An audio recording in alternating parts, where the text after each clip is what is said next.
Thanks for joining me for this episode of the Church Security Answer Man. Today, we're talking about a suspected incident of witchcraft and actually a few incidents at one church. And we want to talk about what does that have to do with security, or what can security do in those situations? So let's get right into it and get started with this discussion. And this incident that the most recent incident that we're talking about at this church occurred 2 to 3 weeks ago. And basically outside this church, there were 5 animal hearts found outside this 12th century church in Bramshaw, England. Think about that, coming to church and finding that, or maybe it's found on Saturday or Friday. But, think about that. I mean, this is, and I'm not going to talk about necessarily the evil aspects of it and the spiritual aspects. We'll brush along the edge of that. I really want to talk about, since that's our topic, the church security aspects. What's your job? What would you do should you find this situation? And I hope you're talking about it with your team. What's found is next to the church is this triangulation station, or a marker for surveying, that kind of stuff, as I understand it, markers, border, property kind of thing. 5 animal hearts are found on a triangulation station at this church in England, and it's got candles in a circle around this landmark. So think about that for a second. I mean, what would you and I do in that situation? Do we write that off as spiritual, evil, suspicious activity? I think it falls into suspicious activity for sure, even though we can start assuming what it is. And suspicious activity still falls under the idea and concept of church security. So what are we going to do in those situations? So you look at other information in that area in England, and 6 weeks ago, there's a dead cat found hanging from a flagpole at the church. Weeks before that situation, a dead fox is found lying on the church's doorstep. So this is going back, we're talking about, 3 months, 4 months ago. There's been series of situations happening. Police were contacted during one of those incidents, and they reported that they were already patrolling the area for suspected Satanists. Those were their words. And in 2019, so going back now, we're going back years, sheep were stabbed and sprayed with pentagrams, and the church was actually sprayed with pentagrams. So we've got a history at this church and around this church of this suspected witchcraft, suspicious activity. If you don't want to acknowledge that possibility, then we can just call it suspicious activity. Other churches in England in this region reported various damage and breaking of things, rings of candles and salt, dead chickens and spilled blood all over the premises.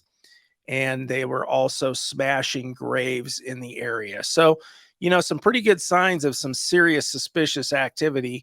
And if you really look at this stuff a little bit, I'm not into studying it greatly. I don't want to get into too much details. It's kind of scary stuff to me.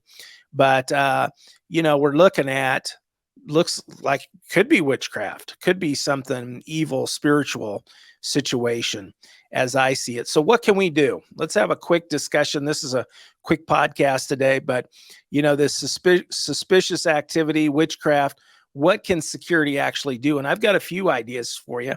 Certainly we can pray, and we can pray more about it, because it is a spiritual, it is an evil thing, is what it appears to me. So, and we know that our God is much bigger than this.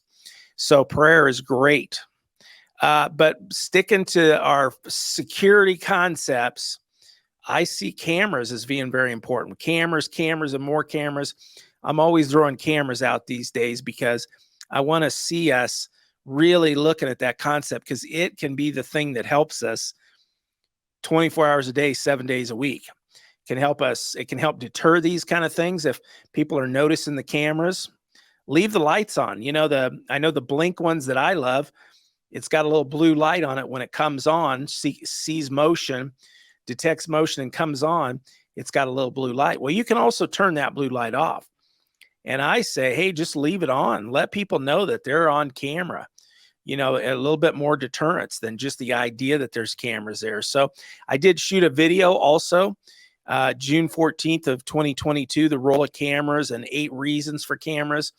And there's a couple other videos that I've done over the last few years on cameras. So certainly you can reference those in our previous podcasts and stuff. So I'm a big fan of the cameras. They can even help you during your services, whether you're meeting on Saturdays or Sundays, whatever days those are. It can even help you to collect facts on a situation that happens if you're using those cameras and running those cameras. And I would, don't forget to use the police in this situation and report the activity, ask for extra patrols. And if you've got cameras or there's something that you can identify, like, hey, I was here on Thursday night and it hadn't happened yet, and then I'm here on Friday night. So you can assume maybe it happened Thursday night during the evening or early morning hours. So if you can narrow a time down, tell the police about that time, but ask for extra patrols in the area. And you or I might even do some extra patrols so that we can see something happening and call the police. And so, I've been known to drive by the church a few times in off hours during the week if we've had something a little suspicious going on, just so I can check it out as well. So that doesn't hurt, but ask the police for extra patrols. And then during our services, make sure if you've got this stuff going on, we want to be on alert. We don't want to let our guard down, especially when there's, I'm always looking for something happening in the region, something happening nationally or worldwide that really catches my attention. That's an attack on the church. And especially if it's local, I'm paying attention to that stuff. So if we've been having some suspicious activity around the church, I'm going to pay extra attention to the parking lot, and I'm going to be on extra alert for suspicious people as well coming into the church. So we want to pay attention to these kind of things. And because we want to be on alert, we don't want something to happen on our watch. Sure, it can happen during the week because we're not watching the church ourselves 24 hours a day. Hopefully we have cameras that can help us do that. But otherwise, we're doing our jobs during our services on Saturday, Sundays, Wednesday nights, whenever your services are that you have security on. But we want to be doing a great job, and we don't want something to happen, somebody to sneak through and get into the service or cause an issue when we're on watch. So thanks so much for watching. Leave some comments. Let me know what your thoughts are down below, or wherever you're watching this from. Leave us some comments.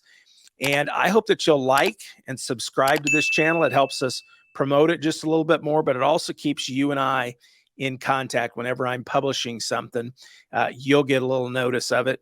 And then lastly, take a look at this video that pops onto your screen, because it's an additional information that I think that we can all talk about to help us with church security.